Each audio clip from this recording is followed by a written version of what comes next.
વિદ્યાર્થી મિત્રો, આજે આપણે ચર્ચા કરીશું વિસ્થાપન પ્રક્રિયા. વિસ્થાપન નામ જ એવું છે કે ત્યાંથી એને ભગાવો. વિસ્થાપન અને ફરી પાછું સ્થાપન કરો. તો વિસ્થાપન પ્રક્રિયા એટલે શું? હવે આ જે પ્રશ્ન છે એ તમારે ચેપ્ટર 1, ચેપ્ટર 2 અને ચેપ્ટર 3 ત્રણે ત્રણમાં આવશે. તો દરેકમાં આપણે એક જ પ્રકારની વ્યાખ્યા આવશે. તો એક વખત સમજી ગયા તો ઘણું તમને સારું સમજ પડશે. તો એ પહેલા વિસ્થાપન પ્રક્રિયામાં જતા પહેલા મેં અહીં કંઈક ધાતુઓ જે છે, આ બધા ધાતુ તત્વો છે અને એમની સક્રિયતા શ્રેણી દર્શાવી છે. સક્રિયતા શ્રેણી એટલે કે ભાઈ આ સૌથી વધારે સક્રિય ધાતુ તત્વ પોટેશિયમ છે, પછી સોડિયમ આવે, પછી કેલ્શિયમ આવે, મેગ્નેશિયમ આવે. એનાથી ઓછું સક્રિય એલ્યુમિનિયમ, એનાથી ઓછું સક્રિય તત્વ Fe એટલે કે આયર્ન, આયર્ન, બરાબર. અને ત્યાર પછી આવશે આ લેડ.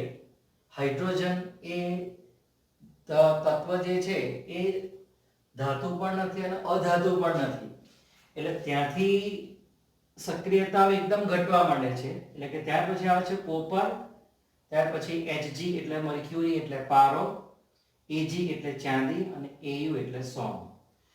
તો આ જે સક્રિયતા છે, તો જો વધારે સક્રિય ધાતુ હશે એ કોઈ પણ એની ઓછી સક્રિયને ટકવા દેશે નહીં, એને કાઢશે ત્યાંથી.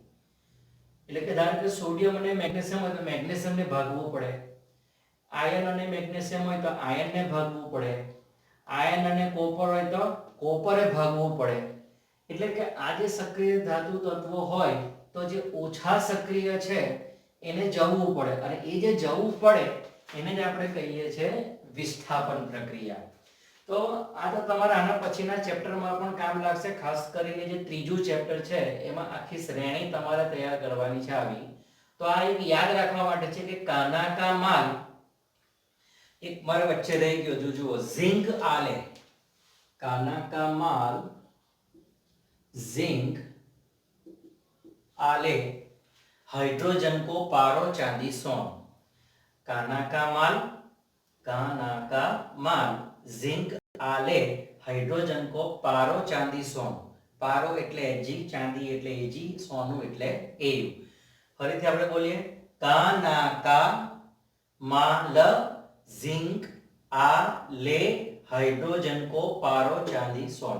તમે જો બે ત્રણ વખત બોલશો એટલે ઓટોમેટિક તમારું તૈયાર થઈ જશે. કાના કા માલ जिंक आले, हाइड्रोजन को पारो चांदी सोन. ફરી પાછા એકવાર બોલીએ, કાના કા માલ जिंक आले, हाइड्रोजन को पारो चांदी सोन. એટલે આ તમારી આખી સક્રિયતા શ્રેણી જે છે એ તૈયાર થઈ જાય. ચાલો અહીંયા આપણે વિસ્થાપન પ્રક્રિયાની હવે વાત કરીએ તો એની વ્યાખ્યા શું? વિસ્થાપનની ઇંગ્લિશમાં શું કહેવાય છે? ડીકમ્પોઝિશન. ડીકમ્પોઝિશન. હું વિસ્થાપન પ્રક્રિયાની વાત કરું, એની વ્યાખ્યા લખીએ તો એના પહેલા આપણે ઉદાહરણ લઈએ તો બહુ સરસ પડશે. તો ઉદાહરણની વાત કરું છું. દાખલા તરીકે ઝિંક ધાતુનો ટુકડો એટલે કે સોલિડ ને કોપર સલ્ફેટના દ્રાવણમાં ડુબાડવામાં આવે અથવા તો આની અંદર નાખવામાં આવે તો શું થશે? ઝિંક ધાતુના ટુકડાને કોપર સલ્ફેટના દ્રાવણમાં નાખવામાં આવે, ડુબાડવામાં આવે તો શું થશે? તો તમે અહીં જોઈ શકો છો કે ઝિંક અને કોપર, ઝિંક આ જગ્યા છે, કોપર આ જગ્યા છે. કોણ વધારે સક્રિય છે? ઝિંક. કોણ ઓછું સક્રિય છે? કોપર. એટલે આ ઝિંક આને ટકવા દેશે નહીં, એને કાઢશે. અહીંથી આ કોપરને કાઢશે કે ભાઈ તું જા. એટલે કોપર નીકળી ગયું, કોપર નીકળી ગયું અને એની જગ્યાએ કોણ બેસી જશે? ઝિંક. એટલે એની જગ્યાએ બેસી જશે ઝિંક, એટલે કે ZnSO4 Cu. તમને ખબર પડશે કે Zn એટલે શું? મેં કીધું કે આ બધું તૈયાર કરો કે 2+ છે અને SO4 એટલે શું છે? 2-. એટલે પ્લસ માઇનસ સરખા છે એટલે બંને જોડાઈ જશે, ZnSO4 બનશે. બરાબર. તો આ જે છે એ ઝિંક ધાતુ છે, આ જે છે એ કોપર સલ્ફેટ કહેવાય, અને એક ભૂરા રંગનું દ્રાવણ છે, આ જે બન્યું તે ઝિંક સલ્ફેટ છે, અને આપણે કહીશું ઝિંક સલ્ફેટ, અને આ કોપર ધાતુનો ટુકડા અંદર દાણા એના છૂટા પડે છે. આ પણ સોલ્યુશન એક્વેસ છે, સમીકરણ સંતુલિત જ છે. ધારો કે હું કોઈ બીજા ઉદાહરણની વાત કરું, કોઈક બીજું ઉદાહરણ આપણે ધારો કે લઈએ તો એવી જ રીતે ઝિંક ધાતુના ટુકડાને AgNO3 ના દ્રાવણમાં ડુબાડવામાં આવે. AgNO3 એટલે એને કહેવાય છે સિલ્વર નાઇટ્રેટ. તમે જુઓ અહીંયા કે ઝિંક તો ઉપર છે, સિલ્વર કઈ છે નીચે છે, એટલે આ ઓછી સક્રિય છે, એટલે આ ઝિંક કહે કે ચાલ ફોટ અહીંથી ભાગ. હવે તારો કઈ કામ નથી, આ ઝિંકને ભગાડશે અહીંથી, ઝિંકને ભગાડશે એટલે અરે સિલ્વરને ભગાડશે એટલે સિલ્વર એની જતું રહેશે, એટલે ઝિંક એની જગ્યાએ બેસી જશે, એટલે આ બંને ભેગા થશે અને Ag છૂટવું પડશે. કોણ છૂટવું પડશે? Ag છૂટવું પડે. હવે આપણે વાત કરીએ કે Zn એટલે શું છે? 2+. Zn એટલે 2+, અને NO3 એટલે યાદ કરો એના કેટલા આયન આવે? એક, તે પણ માઈનસ. તો હવે મારે સંયોજન બનાવવું હોય તો શું થશે? બે કઈ લાગશે?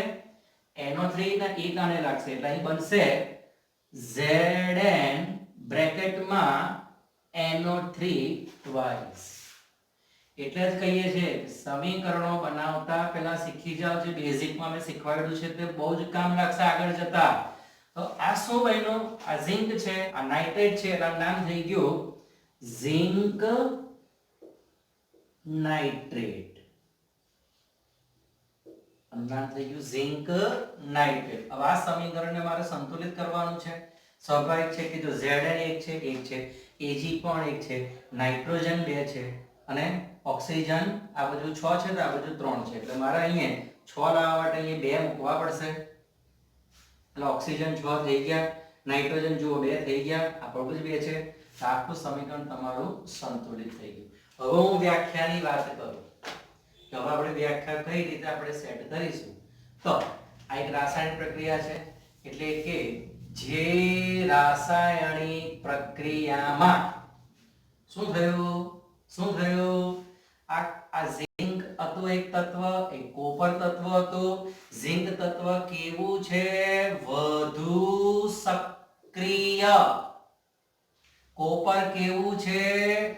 ઓછું સક્રિય તત્વ. કઈ રીતે ખબર પડી? તો આપણી પાસે આગળ જતા આવશે. ઝિંક અહીંયા છે, કોપર નીચે છે, ઝિંક વધારે સક્રિય છે. તો આપણી વ્યાખ્યા એકદમ સરળ વ્યાખ્યા છે કે જે રાસાયણિક પ્રક્રિયામાં વધુ સક્રિય તત્વ ઓછા સક્રિય તત્વને એના દ્રાવણમાંથી વિસ્થાપન કરે, દૂર કરે, એ પ્રક્રિયાને વિસ્થાપન પ્રક્રિયા કહે છે.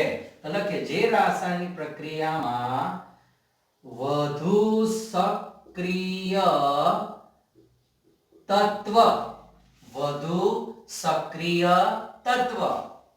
કેવા? ઓછા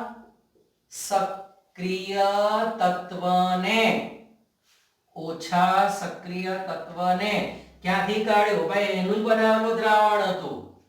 તત્વને તેના દ્રાવણ, બરાબર, તેના દ્રાવણમાંથી વિસ્થાપન કરે તો આ પ્રક્રિયાને વિસ્થાપન પ્રક્રિયા કહે છે. હવે જો તમારે બે ભાગનો પ્રશ્ન પૂછાય કે વિસ્થાપન પ્રક્રિયાની વ્યાખ્યા લખવાની, આ સમીકરણ લખવાનું અને તેને સમજાવવું પડશે કે ઝિંક ધાતુ જે છે એને કોપર સલ્ફેટમાં ઉમેરવામાં આવે તો વધુ સક્રિય ઝિંક ધાતુ વડે ઓછી સક્રિય કોપર ધાતુનું તેનું દ્રાવણ કોપર સલ્ફેટમાંથી વિસ્થાપન થાય છે. તો આ પ્રક્રિયાને વિસ્થાપન પ્રક્રિયા તરીકે ઓળખવામાં આવે છે. એવી રીતે આ બીજું ઉદાહરણ છે કે ઝિંક ધાતુના ટુકડાને જો સિલ્વર નાઇટ્રેટના દ્રાવણમાં ડુબાડવામાં આવે તો વધુ સક્રિય ધાતુ ઝિંક વડે ઓછી સક્રિય ધાતુ સિલ્વરનો તેનું દ્રાવણ એટલે કે સિલ્વર નાઇટ્રેટમાંથી વિસ્થાપન થાય છે. આ પ્રક્રિયાને વિસ્થાપન પ્રક્રિયા કહે છે. અને આ કયું દ્રાવણ બન્યું છે આપણે લખ્યું છે. જો અમુક કોઈ ભૌતિક સ્થિતિ લખવાનું આપણે ટેવ પાડવી જોઈએ. તો આ છે એક્વેયસ સોલ્યુશન, આ પણ છે એક્વેયસ સોલ્યુશન, અને આ દાણા છૂટા પડ્યા અંદર એના નાના નાના દાણા છૂટા પડશે તો એ બની ગયું તમારું ચાંદી. અને ઉપરના સમીકરણમાં બને છે કોપર. તો આ એક વિસ્થાપન પ્રક્રિયા બરાબર સમજી લીધી. અને આ પણ તમારે પાછળ જરા તૈયાર કરવાનું છે. તો આપણે આના પછીનો પ્રશ્ન આગળ વધારીએ.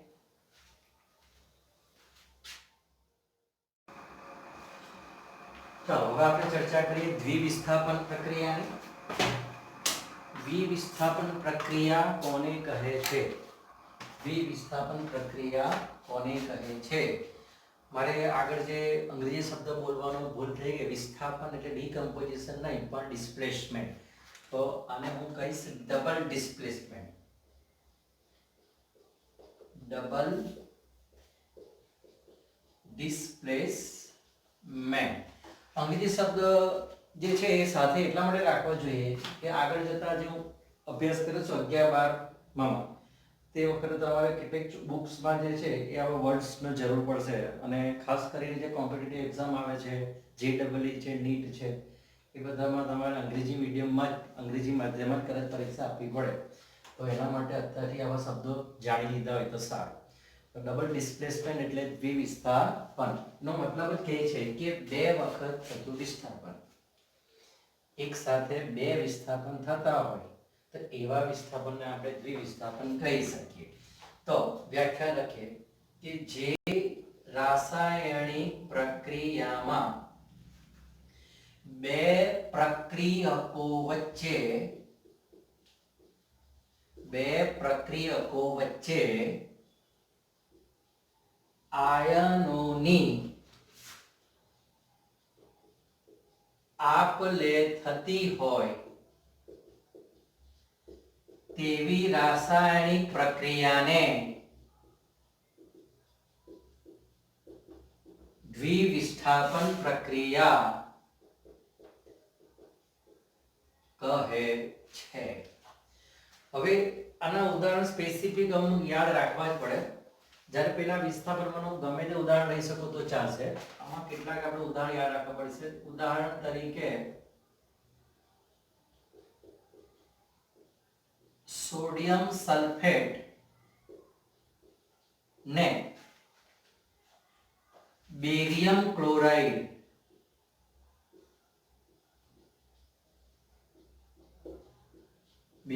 ક્લોરાઇડ ના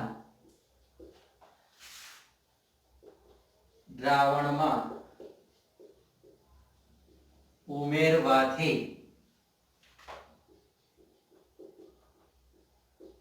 સોડિયમ અને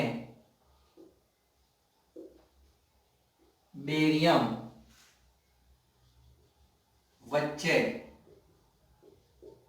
આયનોની આપ-લે થાય છે, જેને દ્વિવિસ્થાપન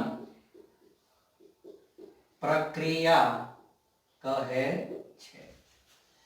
તો યાદ કરીએ જે સમીકરણો બનાવવાની વાત છે. તમે કદાચ હવે મોડે પણ કહી શકશો sodium sulphate, sodium Na sulphate SO4.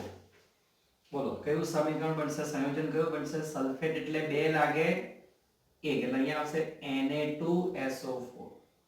આ થઈ ગયું sodium sulphate. Barium chloride Ba અને Cl, Ba કેવા આવે 2+, Cl કેવા માઈનસ, એટલે કે આનું બનશે સંયોજન BaCl2. આ પણ એક્વિયસ છે. તો વ્યાખ્યા શું કહે છે? બે પ્રક્રિયકો વચ્ચે, આ બે પ્રક્રિયકો થઈ ગયા, વચ્ચે આયનોની આપ-લે થાય છે. એટલે કે હું કહું કે ભાઈ આ ધારો કે આ પ્લસ છે, આ 2 માઈનસ છે, આ 2 પ્લસ છે અને આ માઈનસ છે. તો આયનોની આપ-લે એટલે કે ભાઈ હવે આ આનો આયન જે છે એ બંને એકબીજાના આયનોની આપલે કરી દે છે. આરો કે મારો 2 માઈનસ છે, તું આની હાથે જતો રહે, આ કે આની હાથે જતો રહે. બરાબર. એનું કારણ શું છે? સોડિયમ વધારે સક્રિય છે બેરિયમ કરતા. સોડિયમ બેરિયમ થી વધારે સક્રિય છે, એટલે કે ભાઈ તું ભાગ, હું અહીંયા આવી જાઉં છું. એટલે આને ભગાડે છે અહીંથી બેરિયમને. તો હવે શું થશે કે આ BaSO4 બની જશે અહીંયા, BaSO4, અને એ શું થાય છે, એના અંદર અવક્ષેપ છૂટા પડે છે દાણા જેવા, એટલે એ આપણે સોલિડ તરીકે આવશે, અને NaCl ભેગું થશે અહીંયા વત્તા NaCl, આ એક દ્રાવણ બનશે એક્વેયસ. હવે મારે સમીકરણની સંતુલિત કરવાનું છે, તો સ્વાભાવિક છે, જુઓ Na અને Cl બંને બે છે, એટલે અહીં ખાલી મારે બે જ મૂકવાના રહે. આનું નામ મારે લખવું હોય તો શું બનશે? Barium sulphate.